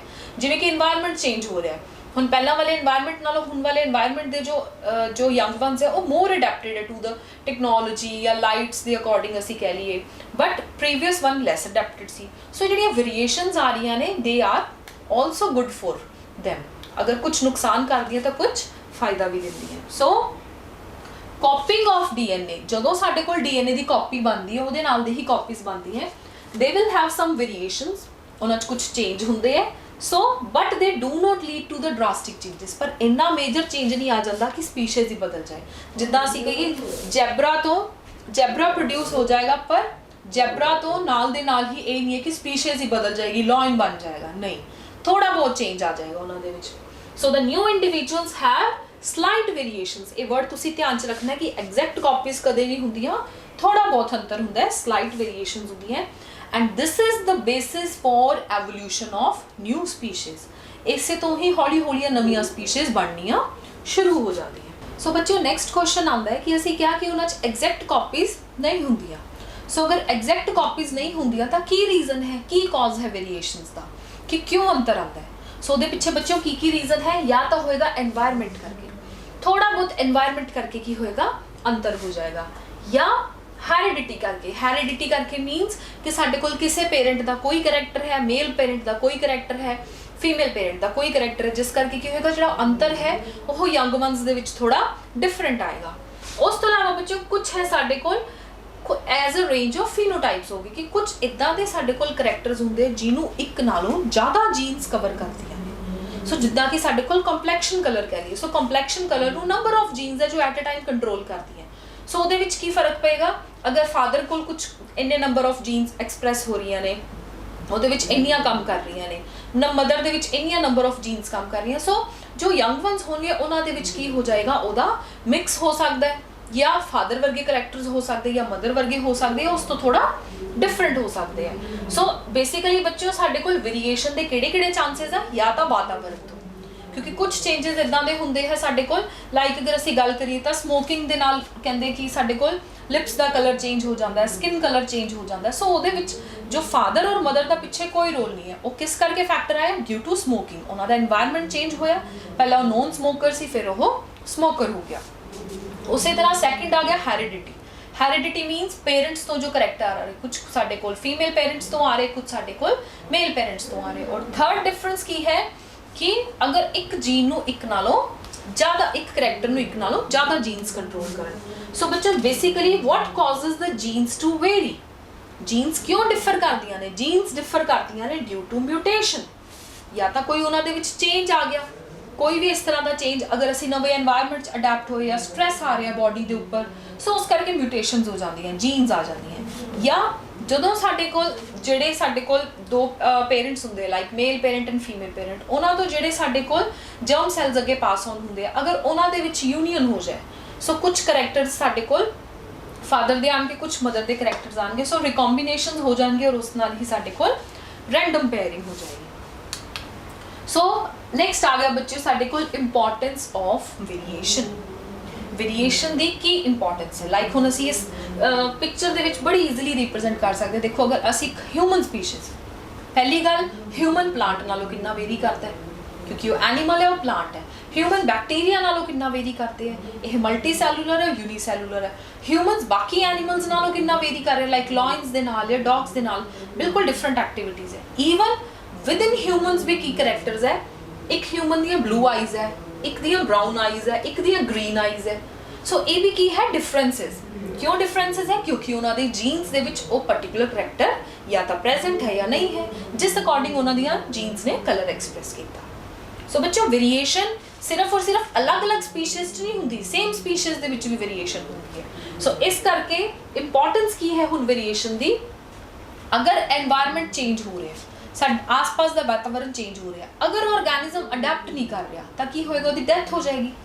ਅਗਰ ਉਹ ਅਡੈਪਟ ਕਰ ਗਿਆ, ਮਤਲਬ ਕੀ ਹੋਇਆ? ਆਪਣੇ ਪੇਰੈਂਟਸ ਨਾਲੋਂ ਉਹਦੇ ਵਿੱਚ ਵੇਰੀਏਸ਼ਨ ਆ ਗਈ, ਚੇਂਜ ਆ ਗਿਆ। ਵੇਰੀਏਸ਼ਨ ਮੀਨਸ ਉਹਦੇ ਵਿੱਚ ਫਰਕ ਆ ਗਿਆ। ਸੋ ਅਗਰ ਆਪਣੇ ਪੇਰੈਂਟਸ ਨਾਲ ਉਹਦੇ ਵਿੱਚ ਫਰਕ ਆ ਗਿਆ ਤਾਂ ਕੀ ਹੋਏਗਾ? ਉਹ ਅਡੈਪਟ ਕਰ ਜਾਏਗਾ। ਸੋ ਸਭ ਤੋਂ ਪਹਿਲਾਂ ਇੰਪੋਰਟੈਂਸ ਉਹਦੀ ਕੀ ਹੈ? ਉਹ ਆਰਗੈਨਿਜ਼ਮ ਨੂੰ ਅਡੈਪਟੇਬਲ ਬਣਾਉਂਦੇ ਆ according to the environment. Second feature ਬੱਚਿਓ ਕੀ ਆਇਆ? ਵਿਦਆਊਟ ਵੇਰੀਏਸ਼ਨ, ਅਗਰ ਵੇਰੀਏਸ਼ਨ ਨਹੀਂ ਆਈ, ਅਡੈਪਟ ਨਹੀਂ ਕਰ ਪਾਇਆ ਤਾਂ ਕੀ ਹੋਏਗਾ? ਉਹ ਖਤਮ ਹੋ ਜਾਏਗਾ। ਸੋ ਖਤਮ ਹੋਇਆ ਤਾਂ ਮੀਨਸ ਕਿ ਸਪੀਸ਼ੀਜ਼ ਐਕਸਟਿੰਕਟ ਹੋ ਗਈ। ਸੋ ਅਸੀਂ ਅਗਰ ਕਹਿੰਦੇ ਕਿ ਅੱਜ ਕੱਲ੍ਹ ਦੀਆਂ ਜਾਂ ਜਿਹੜੀਆਂ ਵੀ ਅਸੀਂ ਸਪੀਸ਼ੀਜ਼ ਹੁਣ ਤੱਕ ਦੀਆਂ ਐਕਸਟਿੰਕਟ ਕੀਤੀਆਂ, ਖਤਮ ਹੋ ਗਈਆਂ, ਲੁਪਤ ਹੋ ਗਈਆਂ, ਐਕਚੁਅਲ 'ਚ ਵਨ ਆਫ ਦ ਰੀਜ਼ਨ ਇਹ ਵੀ ਹੈ ਕਿ ਉਹਨਾਂ 'ਚ ਇੰਨੀ ਜ਼ਿਆਦਾ ਵੇਰੀਏਸ਼ਨ ਨਹੀਂ ਹੋ ਪਾਈ ਜਿੰਨਾ এনवायरमेंट ਕਹਿ ਰਿਹਾ ਸੀ। ਸੋ ਇਸ ਕਰਕੇ ਉਹ ਟੋਲਰੇਟ ਨਹੀਂ ਕਰ ਪਾਏ ਔਰ ਉਹਨਾਂ ਦੀ ਡੈਥ ਹੋ ਗਈ ਔਰ ਐਕਸਟਿੰਕਟ ਹੋ ਗਏ, ਖਤਮ ਹੋ ਗਏ। ਥਰਡ, ਅਗਰ ਡਾਇਵਰਸਿਟੀ ਖਤਮ ਹੋ ਗਈ ਤਾਂ ਮੀਨਸ ਕਿ ਅਸੀਂ ਉਹਨੂੰ ਥਰੂ ਆਊਟ ਦ ਫੋਰਐਵਰ ਸਾਡੀ ਲਾਈਫ 'ਚ ਅਸੀਂ ਉਹਨੂੰ ਲੂਜ਼ ਕਰਤਾ। ਲਾਈਕ ਜੋ ਡਾਇਨਾਸੌਰਸ ਅਸੀਂ ਸਿਰਫ ਉਹਨੂੰ ਬੁੱਕਸ 'ਚ ਜਾਂ ਅਸੀਂ ਕਹਿੰਦੇ ਹਾਂ ਐਨੀਮੇਟਡ ਫਿਲਮਸ ਦੇ ਵਿੱਚ ਦੇਖ ਸਕਦੇ ਹਾਂ, ਇਸ ਤੋਂ ਜ਼ਿਆਦਾ ਨਹੀਂ। ਕਿਉਂ? ਕਿਉਂਕਿ ਉਹ ਡਾਇਵਰਸਿਟੀ ਅਸੀਂ ਲੂਜ਼ ਕਰ ਚੁੱਕੇ ਹਾਂ। ਐਂਡ ਉਹਦੇ ਵਿੱਚ ਸਾਡੇ ਕੋਲ ਕੁਝ ਇੱਦਾਂ ਦੀਆਂ ਚੀਜ਼ਾਂ ਹੈ ਲਾਈਕ ਐਂਡੇਂਜਰਡ ਸਪੀਸ਼ੀਜ਼। ਐਂਡੇਂਜਰਡ ਮੀਨਸ ਜੋ ਖਤਰੇ 'ਚ ਸਪੀਸ਼ੀਜ਼ ਨੇ, ਉਹਨਾਂ ਦੀ ਆਲਰੇਡੀ ਬਹੁਤ ਪੋਪੂਲੇਸ਼ਨ ਘੱਟ ਹੈ ਔਰ এনवायरमेंट ਦੇ ਅਕੋਰਡਿੰਗ ਅਡੈਪਟ ਨਹੀਂ ਕਰ ਪਾ ਰਹੇ। ਸੋ ਅਗਰ এনवायरमेंट ਚੇਂਜ ਹੋਏਗਾ ਤਾਂ ਉਹ ਅਡੈਪਟ ਨਹੀਂ ਹੋਣਗੇ ਤਾਂ ਕੀ ਹੋਣਗੇ? ਉਹਨਾਂ ਦੀ ਡੈਥ ਹੋਣ ਦੇ ਚਾਂਸਸ ਜ਼ਿਆਦਾ ਹੋਣਗੇ ਅਗਰ ਉਹ ਅਡੈਪਟ ਨਹੀਂ ਕਰਨਗੀਆਂ। ਸੋ ਬੇਸਿਕਲੀ ਬੱਚਿਓ ਸਾਡੇ ਕੋਲ ਵੇਰੀਏਸ਼ਨ ਦੀ ਇੰਪੋਰਟੈਂਸ ਕੀ ਹੋਈ? ਅਡੈਪਟੇਬਿਲਿਟੀ ਵਧਾਉਂਦੀ ਹੈ। ਅਡੈਪਟੇਬਿਲਿਟੀ ਦੇ ਨਾਲ ਨਾਲ ਸਾਡੇ ਕੋਲ ਕੀ ਸਪੀਸ਼ੀਜ਼ ਨੂੰ ਐਕਸਟਿੰਕਟ ਹੋਣ ਤੋਂ ਬਚਾਉਂਦੀ ਹੈ, ਪਲੱਸ ਡਿਫਰੈਂਸਿਸ ਕ੍ਰੀਏਟ ਕਰਦੀ ਹੈ and that leads to evolution also. So ਇੱਕ ਇੰਪੋਰਟੈਂਟ ਹੋਰ ਪੁਆਇੰਟ ਹੈ ਕਿ ਐਵੋਲੂਸ਼ਨ ਤੇ ਇਹਦੇ ਵਿੱਚ ਇੰਪੋਰਟੈਂਟ ਰੋਲ ਹੈ। ਨੈਕਸਟ ਆ ਗਿਆ ਬੱਚਿਓ ਸਾਡੇ ਕੋਲ ਇੰਪੋਰਟੈਂਸ ਆਫ ਰੀਪਰੋਡਕਸ਼ਨ, ਜੋ ਕਿ ਅੱਜ ਦਾ ਆਪਣਾ ਚੈਪਟਰ ਸੀਗਾ ਜਿਹਦੇ ਤੇ ਬੇਸਡ ਆਪਾਂ ਸਟਾਰਟ ਕੀਤਾ। ਤਾਂ ਰੀਪਰੋਡਕਸ਼ਨ ਦੀ ਕੀ ਸਾਡੇ ਕੋਲ ਇੰਪੋਰਟੈਂਸ ਹੈ, ਇਹਦੀ ਕੀ ਮਹੱਤਤਾ ਹੈ? It is responsible for continuation of the species. ਜਿਹੜੀਆਂ ਸਾਡੇ ਕੋਲ ਪ੍ਰਜਾਤੀ ਹੈ ਉਹ ਕਦੇ ਖਤਮ ਨਹੀਂ ਹੋਏਗੀ। ਅੱਗੇ ਤੋਂ ਅੱਗੇ ਲਾਈਕ ਇੱਕ ਕੈਟ ਦੀ ਡੈਥ ਹੋਈ ਤੇ ਜਿਹੜੀਆਂ ਬੇਬੀ ਕੈਟਸ ਉਹ ਵੱਡੀਆਂ ਹੋ ਜਾਣਗੀਆਂ। ਮੀਨਵਾਈਲ ਅਗਰ ਉਹਨਾਂ ਦੀ ਡੈਥ ਹੋ ਜਾਏਗੀ ਤਾਂ ਫਰਦਰ ਸਾਡੇ ਕੋਲ ਜਿਹੜੀਆਂ ਬੇਬੀ ਕੈਟਸ ਨੈਕਸਟ ਜਨਰੇਸ਼ਨ ਦੀਆਂ ਉਹ ਵੱਡੀ ਹੋ ਜਾਣਗੀਆਂ। ਸੋ ਇਸ ਕਰਕੇ ਜਿਹੜੀ ਸਪੀਸ਼ੀਜ਼ ਹੈ ਉਹ ਕੰਟੀਨਿਊ ਹੁੰਦੀਆਂ ਰਹਿਣਗੀਆਂ। Second, creation of diversity within the species. Within the species ਇੱਕ ਪ੍ਰਜਾਤੀ ਦੇ ਵਿੱਚ ਵੀ ਸਾਡੇ ਕੋਲ ਡਾਇਵਰਸਿਟੀ ਹੋ ਜਾਏਗੀ। ਜਿੱਦਾਂ ਕਿ ਮੈਂ ਤੁਹਾਨੂੰ ਹੁਣੇ 3 ਤਰ੍ਹਾਂ ਦੀਆਂ ਆਈਜ਼ ਦਿਖਾਈਆਂ। ਸੋ ਹਿਊਮਨ ਸਪੀਸ਼ੀਜ਼ ਹੈ, ਇੱਕ ਤਰ੍ਹਾਂ ਦੀ ਸਪੀਸ਼ੀਜ਼ ਹੈ, ਉਹਦੇ 'ਚ ਡਾਇਵਰਸਿਟੀ ਹੈ। ਸੋ ਡਾਇਵਰਸਿਟੀ ਕਿਸ ਬੇਸਿਸ ਤੇ? ਅਡੈਪਟੇਸ਼ਨ। ਕੀ ਪਤਾ ਜਿਨ੍ਹਾਂ ਦੀ ਸਾਡੇ ਕੋਲ ਅਗਰ ਅਸੀਂ ਗੱਲ ਕਰੀਏ ਕਿ ਅਗਰ ਗ੍ਰੀਨ ਆਈਜ਼ ਹੈ ਜਾਂ ਬਲੈਕ ਆਈਜ਼ ਹੈ, ਉਹਨਾਂ ਦੇ ਵਿੱਚ ਥੋੜਾ এনवायरमेंट ਦਾ ਫਰਕ ਹੋਵੇ। So that leads to adaptation ਕਿ ਉਹਨਾਂ ਦੀ ਆਈਜ਼ ਉਸ ਅਕੋਰਡਿੰਗ ਅਡੈਪਟ ਹੋ ਗਈਆਂ। ਚੇਂਜਸ ਚੇਂਜ ਹੋ ਰਹੀ ਹੈ, ਉਹਨਾਂ ਦੀ ਬਾਡੀ ਚੇਂਜ ਹੋ ਰਹੀ ਹੈ, ਉਹਨਾਂ ਦਾ ਕਰੈਕਟਰਸ ਚੇਂਜ ਹੋ ਰਹੇ ਨੇ। ਮਿਊਟੇਸ਼ਨ ਮੀਨਸ ਸਾਡੇ ਕੋਲ ਕੋਈ ਵੀ ਜੀਨਸ ਦੇ ਵਿੱਚ ਚੇਂਜ ਆ ਰਿਹਾ ਹੈ ਜੋ ਕਿ ਡਿਊਰਿੰਗ ਡੀਐਨਏ ਕਾਪੀ ਕਰਨ ਵੇਲੇ ਵੀ ਹੋ ਸਕਦਾ, ਲਾਈਕ ਜਦੋਂ ਅਸੀਂ ਕਹਿੰਦੇ ਸੈਲ ਸਪਲਿਟ ਹੋ ਰਿਹਾ ਉਸ ਵੇਲੇ ਕੋਈ ਡੀਐਨਏ ਕਾਪੀ ਕਰਨ ਵੇਲੇ ਚੇਂਜ ਆ ਗਿਆ। ਸੋ ਚੇਂਜ ਕੀ ਹੈ, ਸਾਡੇ ਕੋਲ ਇੱਕ ਨਵੀਂ ਡਾਇਵਰਸਿਟੀ ਬਣਾ ਦੇਗਾ। And survival of the fittest. So survival of the fittest means एक बच्चों थ्योरी है जो एक बहुत ग्रेट साइंटिस्ट ने दी सी। उन्होंने क्या सीगा कि हमेशा सर्वाइव वही करेगा जो फिटेस्ट होगा। सो मीन्स कि अगर एनवायरनमेंट थोड़े सराउंडिंग्स का चेंज हो रहा है सो स्पीशीज़ के उपर की होएगा, प्रैशर होएगा, उन्होंने डेथ रेट की हो जाएंगे, बढ़ जाएंगे। सो उस ड्यूरेशन के विच भी अगर कोई ऑर्गेनिज्म सर्वाइव कर रहा मीन्स कि वो फिटेस्ट है और ਜਿਹੜਾ ਸਾਡੇ ਕੋਲ ਸਰਵਾਈਵ ਕਰੇਗਾ ਉਹੀ ਅੱਗੇ ਆਪਣੀ ਸਪੀਸ਼ੀਜ਼ ਨੂੰ ਕੰਟੀਨਿਊ ਰੱਖ ਪਾਏਗਾ। ਸੋ ਬੱਚਿਓ ਇਹ ਹੈ ਸਾਡੇ ਕੋਲ ਇੰਪੋਰਟੈਂਸ ਆਫ ਰੀਪਰੋਡਕਸ਼ਨ। ਸੋ ਬੱਚਿਓ ਨੈਕਸਟ ਆਪਣੇ ਕੋਲ ਕਨਸੈਪਟ ਆਉਂਦਾ ਹੈ ਟਾਈਪਸ ਆਫ ਰੀਪਰੋਡਕਸ਼ਨ। ਰੀਪਰੋਡਕਸ਼ਨ ਕਿੰਨੇ ਤਰ੍ਹਾਂ ਦੀ ਹੁੰਦੀ ਹੈ? ਸੋ ਰੀਪਰੋਡਕਸ਼ਨ ਬੇਸਿਕਲੀ ਬੱਚਿਓ ਦੋ ਤਰ੍ਹਾਂ ਦੀ ਹੁੰਦੀ ਹੈ। ਉਸ ਟਾਈਪ ਦੀ ਰੀਪਰੋਡਕਸ਼ਨ ਉਹ ਪ੍ਰੋਸੈਸ ਜਿਹਦੇ ਵਿੱਚ ਇੱਕ ਪੇਰੈਂਟ ਇਨਵੋਲਵਡ ਹੈ, ਮੀਨਸ ਏਸੈਕਚੁਅਲ ਰੀਪਰੋਡਕਸ਼ਨ। ਉਹ ਪ੍ਰੋਸੈਸ ਜਿਹਦੇ ਵਿੱਚ more than one parents involved ਹੈ, ਮੀਨਸ ਉਹਦੇ ਵਿੱਚ ਕਿੰਨੇ ਪੇਰੈਂਟਸ ਇਨਵੋਲਵਡ ਹੋਏ? 2 ਪੇਰੈਂਟਸ ਇਨਵੋਲਵਡ ਹੈ। ਸੋ ਉਸ ਨੂੰ ਅਸੀਂ ਕੀ ਕਹਿੰਦੇ ਆ? ਸੈਕਚੁਅਲ ਰੀਪਰੋਡਕਸ਼ਨ। ਸੋ ਬੱਚਿਓ ਇਹੀ ਮੇਨ ਡਿਫਰੈਂਸ ਹੈ ਜਿਹਨੂੰ ਆਪਾਂ ਆਪਣੇ ਅਗਲੇ ਲੈਕਚਰ ਦੇ ਵਿੱਚ ਪ੍ਰੋਪਰ ਡਿਟੇਲ ਦੇ ਵਿੱਚ ਸਟੱਡੀ ਕਰਾਂਗੇ ਕਿ ਇਹਨਾਂ ਦੀ ਕਿਹੜੀਆਂ ਟਾਈਪਸ ਹੁੰਦੀਆਂ। ਤੁਹਾਨੂੰ ਇੱਕ ਕਨਸੈਪਟਸ ਲੇ ਡਾਊਨ ਕਰ ਰਹੀ ਹਾਂ। asexual reproduction means ਜਿਹਦੇ ਵਿੱਚ ਸਾਡੇ ਕੋਲ ਅਗਲੀ ਜਨਰੇਸ਼ਨ ਬਣਦੀ ਹੈ ਫਰੋਮ ਵਨ ਪੇਰੈਂਟ ਸੈਲ, ਜਿੱਦਾਂ ਕਿ ਆਪਾਂ ਅਮੀਬਾ ਕਹਿ ਲਈਏ, ਅਮੀਬਾ ਤੋਂ ਹੀ ਅਮੀਬਾ ਦੀ ਕਾਪੀ ਬਣ ਗਈ। ਸੋ ਉਹਦੇ ਵਿੱਚ ਕਿੰਨੇ ਪੇਰੈਂਟ ਹੋਇਆ? Only one parent. ਸੋ ਇਸ ਕਰਕੇ ਜਿਹੜਾ ਯੰਗ ਵਨ ਬਣੇਗਾ, ਜੋ ਨਿਊ ਅਮੀਬਾ ਬਣੇਗਾ, ਉਹ ਕੀ ਹੋਏਗਾ? ਐਗਜ਼ੈਕਟ ਕਾਪੀ ਹੋਏਗਾ ਆਪਣੇ ਪੇਰੈਂਟਸ ਦੀ। ਬਟ ਅਗਰ ਅਸੀਂ ਗੱਲ ਕਰੀਏ ਸੈਕਚੁਅਲ ਰੀਪਰੋਡਕਸ਼ਨ ਮੀਨਸ ਇਹਦੇ ਵਿੱਚ ਜਿਹੜੇ ਸਾਡੇ ਕੋਲ ਪ੍ਰੋਡਕਸ਼ਨ ਹੋ ਰਹੀ ਹੈ ਨਿਊ ਯੰਗ ਵਨਸ ਦੀ, ਉਹਦੇ ਵਿੱਚ ਸਾਡੇ ਕੋਲ 2 ਪੇਰੈਂਟਸ ਇਨਵੋਲਵਡ ਹੈ। ਜਨਰਲੀ ਉਹਦੇ ਵਿੱਚੋਂ ਇੱਕ ਹੁੰਦੇ ਸਾਡੇ ਕੋਲ ਮੇਲ ਪੇਰੈਂਟ ਐਂਡ ਅਦਰ ਵਨ ਹੁੰਦੇ ਸਾਡੇ ਕੋਲ ਫੀਮੇਲ ਪੇਰੈਂਟਸ। ਇਸ ਕਰਕੇ ਬੱਚਿਓ ਜੋ ਨਿਊ ਯੰਗ ਵਨਸ ਹੁੰਦੇ ਨੇ ਉਹਨਾਂ ਦੇ ਵਿੱਚ ਕਰੈਕਟਰਸ ਵੀ ਕੀ ਹੁੰਦੇ ਹੈ? ਕੁਝ ਕਰੈਕਟਰਸ ਆਉਂਦੇ ਫਰੋਮ ਦ ਫਾਦਰ ਐਂਡ ਕੁਝ ਕਰੈਕਟਰਸ ਆਉਂਦੇ ਫਰੋਮ ਦ ਮਦਰ। ਸੋ ਇਸ ਕਨਸੈਪਟ ਨੂੰ ਬੱਚਿਓ ਆਪਾਂ ਆਪਣੇ ਅਗਲੇ ਲੈਕਚਰ ਦੇ ਵਿੱਚ ਡਿਸਕਸ ਕਰਾਂਗੇ। ਅੱਜ ਦੇ ਟੌਪਿਕ ਤੋਂ ਰਿਲੇਟਡ ਆਪਾਂ ਕੁਝ ਕੁਐਸਚਨਸ ਲੇ ਡਾਊਨ ਕਰਦੇ ਹਾਂ, ਡਿਸਕਸ ਕਰਦੇ ਹਾਂ। Like the characters transmitted from parents to offspring are present in. ਜਿਹੜਾ ਵੀ ਕਰੈਕਟਰ ਹੈ ਜੋ ਪੇਰੈਂਟਸ ਤੋਂ ਉਹਨਾਂ ਦੀ ਅਗਲੀ ਜਨਰੇਸ਼ਨ, ਆਫਸਪ੍ਰਿੰਗ ਮੀਨਸ ਜਿਹੜੇ ਉਹਨਾਂ ਦੇ ਯੰਗ ਵਨਸ ਹੈ ਅਗਲੀ ਜਨਰੇਸ਼ਨ 'ਚ ਜਾ ਰਹੇ ਨੇ, ਉਹਨਾਂ ਦੇ ਵਿੱਚ ਜਿਹੜੇ ਕਰੈਕਟਰਸ ਹੈ ਉਹ ਕਿੱਥੇ ਪ੍ਰੈਜ਼ੈਂਟ ਹੁੰਦੇ ਆ? ਸਾਈਟੋਪਲਾਜ਼ਮ? ਨੋ। ਰਾਈਬੋਸੋਮਸ ਤਾਂ ਪ੍ਰੋਟੀਨ ਫੈਕਟਰੀਜ਼ ਹੈ। ਗੋਲਜੀ ਬੋਡੀਜ਼, ਇਹਨਾਂ ਦੇ ਵਿੱਚ ਪੈਕੇਜਿੰਗ ਹੁੰਦੀ ਹੈ। ਜੀਨਸ, ਸੋ ਇਸ ਕਰੈਕਟ ਆਨਸਰ ਇਹਦਾ ਕੀ ਹੈ? ਜੀਨਸ। ਕਿ ਐਕਚੁਅਲ ਦੇ ਵਿੱਚ ਜਿਹੜੇ ਕਰੈਕਟਰਸ ਹੈ ਉਹ ਕਿੱਥੇ ਪ੍ਰੈਜ਼ੈਂਟ ਹੁੰਦੇ ਹੈ? ਜੀਨਸ ਦੇ ਵਿੱਚ ਪ੍ਰੈਜ਼ੈਂਟ ਹੁੰਦੇ ਹੈ। ਸੋ ਨੈਕਸਟ ਕੁਐਸਚਨ ਆਉਂਦਾ ਹੈ ਬੱਚਿਓ ਸਾਡੇ ਕੋਲ कि जो रिप्रोडक्शन है that is essential for living organisms in order to, कि रिप्रोडक्शन किस लिए जरूरी है? क्यों असेंशियल है लिविंग ऑर्गेनिजम्स ਲਈ? To keep the individual organism alive? No. Organism ਦੀ ਤਾਂ ਹਮੇਸ਼ਾ ਡੈਥ ਹੋਏਗੀ, ਜਿਹਦਾ ਬਰਥ ਹੋਇਆ ਉਹਦੀ ਡੈਥ ਹੋਏਗੀ। To fulfil their energy requirement only for energy ਦਾ ਤਾਂ ਇਹਦੇ ਵਿੱਚ ਕੋਈ ਐਕਚੁਅਲ ਰੋਲ ਨਹੀਂ, that is in the respiration. So ਅਸੀਂ ਗੱਲ ਕਰ ਰਹੇ ਹਾਂ ਇੱਥੇ ਰਿਪਰੋਡਕਸ਼ਨ ਦੀ। To maintain growth. So reproduction का बच्चों ग्रोथ ਦੇ ਵਿੱਚ ਵੀ ਕੋਈ ਰੋਲ ਨਹੀਂ, ਕਿਉਂਕਿ ਇਹਦੇ ਵਿੱਚ ਤਾਂ ਇੱਕ ਨਿਊ ਜਨਰੇਸ਼ਨ ਪ੍ਰੋਡਿਊਸ ਹੋ ਰਹੀ ਹੈ। ਸੋ ਇਹਦਾ ਕਰੈਕਟ ਆਨਸਰ ਹੈ to continue the species generation after generation, ਤਾਂ ਕਿ ਸਪੀਸ਼ੀਜ਼ ਕੰਟੀਨਿਊ ਹੋਵੇ, ਉਹ ਖਤਮ ਨਾ ਹੋਵੇ। ਸੋ ਤਾਂ ਕਿ ਸਪੀਸ਼ੀਜ਼ ਅਗਰ ਖਤਮ ਨਹੀਂ ਹੋਏਗੀ ਤਾਂ ਐਕਸਟਿੰਕਟ ਨਹੀਂ ਹੋਏਗੀ, ਉਹ ਅਰਥ ਦੇ ਉੱਪਰ ਹਮੇਸ਼ਾ ਸਰਵਾਈਵ ਕਰੇਗੀ। ਸੋ ਇਹ ਸੀ ਬੱਚਿਓ ਅੱਜ ਦਾ ਆਪਣਾ ਲੈਕਚਰ, ਜਿਸ ਦੇ ਵਿੱਚ ਆਪਾਂ ਇੰਟਰੋਡਕਟਰੀ ਪੜ੍ਹਿਆ ਰਿਗਾਰਡਿੰਗ ਰਿਪਰੋਡਕਸ਼ਨ ਦੇ ਵਿੱਚ ਐਗਜ਼ੈਕਟ ਕਾਪੀਜ਼ ਬਣਦੀਆਂ ਜਾਂ ਨਹੀਂ, ਸੋ ਡਿਫਰੈਂਸਿਸ ਅਮੰਗ ਦ ਪੇਰੈਂਟਸ ਕਿਵੇਂ ਹੁੰਦੇ ਆ, ਵੇਰੀਏਸ਼ਨਸ। ਐਂਡ ਹੁਣ ਆਪਾਂ ਨੈਕਸਟ ਲੈਕਚਰ ਦੇ ਵਿੱਚ ਡਿਸਕਸ ਕਰਾਂਗੇ regarding asexual and sexual reproduction. Thank you.